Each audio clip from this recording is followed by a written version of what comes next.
যথাযোগ্য মর্যাদার মধ্য দিয়ে পালিত হলো মুখ্যমন্ত্রী মমতা বন্দ্যোপাধ্যায়ের ৭১তম জন্মদিন। ইংরেজি ১৯৫৫ সালের ৫ই জানুয়ারি পশ্চিমবঙ্গের মুখ্যমন্ত্রী তথা তৃণমূল সুপ্রিমো মমতা বন্দ্যোপাধ্যায় জন্মগ্রহণ করেন। আজ ৫ই জানুয়ারি এই দিন পূর্ব বর্ধমানের জামালপুর থানার অন্তর্গত আজাপুর অঞ্চল তৃণমূল কংগ্রেসের কর্মী সমর্থকেরা কেক কেটে বিভিন্ন কর্মসূচির মধ্য দিয়ে পালন করলো। অনুষ্ঠানের শুরুতেই কেক কাটা হয়, পাশাপাশি এদিন বিভিন্ন এলাকার ১০০টিরও বেশি ছোট্ট ছোট্ট ছাত্রছাত্রীদের হাতে পড়াশোনার সামগ্রী হিসেবে ব্যাগ তুলে দেওয়া হয়। আপনারা জানেন যে আমাদের মাননীয় মুখ্যমন্ত্রী এবং আমাদের দলনেত্রী মমতা বন্দ্যোপাধ্যায় মহাশয়ের জন্মদিন। এই জন্মদিনকে সামনে রেখে সারা পশ্চিমবঙ্গ এবং পশ্চিমবঙ্গের বাইরে যেখানে আমাদের সংগঠন আছে প্রত্যেকেই দিদিমণির দীর্ঘায়ু কামনা করে মন্দিরে পুজো দেওয়া, বিভিন্ন সামাজিক অনুষ্ঠান করা, সেই নিয়ে বিভিন্ন রকম কর্মসূচি রাখা আছে। কোথাও অন্নদান, কোথাও বস্ত্রদান, কোথাও শিক্ষাক্ষেত্রে বই খাতা বিতরণ। আজকে আমি ধন্যবাদ জানাবো যে জামালপুর ব্লক তৃণমূল কংগ্রেস এবং আজাপুর অঞ্চল তৃণমূল কংগ্রেসের আজকে পক্ষ থেকে এখানে কিছু বাচ্চাদের প্রায় 150 জন বাচ্চাকে স্কুল ব্যাগ দেওয়া হলো।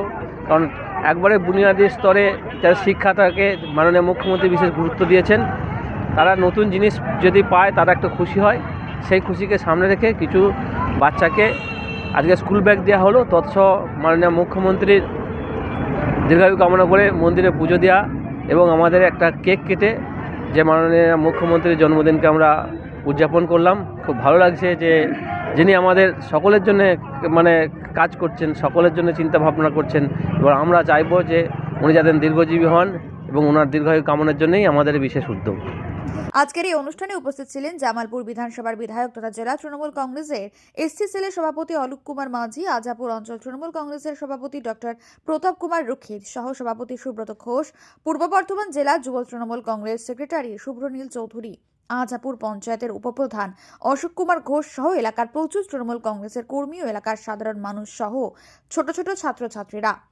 এদিন ডক্টর প্রতাপ কুমার রক্ষিত বলেন, আজ মুখ্যমন্ত্রীর জন্মদিনে আমাদের শপথ নিলাম আগামীতে ২৬শে বিধানসভা নির্বাচনে আবারও জামালপুর বিধানসভা থেকে বিপুল ভোটে জয়লাভ করিয়ে মুখ্যমন্ত্রী মমতা বন্দ্যোপাধ্যায়কে উপহার দেব। এছাড়াও আবারও মুখ্যমন্ত্রী হিসেবে মমতা বন্দ্যোপাধ্যায়কে দেখার জন্য আমরা সংঘবদ্ধ হয়ে কাজ করব। পরবর্তীতে মমতা বন্দ্যোপাধ্যায়ের সুস্থ এবং দীর্ঘায়ু জীবন কামনার উদ্দেশ্যে কালী মায়ের মন্দিরে পুজো দেওয়া হয়। জামালপুর থেকে মৃত্যুঞ্জয় যশোরের রিপোর্ট, মেমারি আপডেট।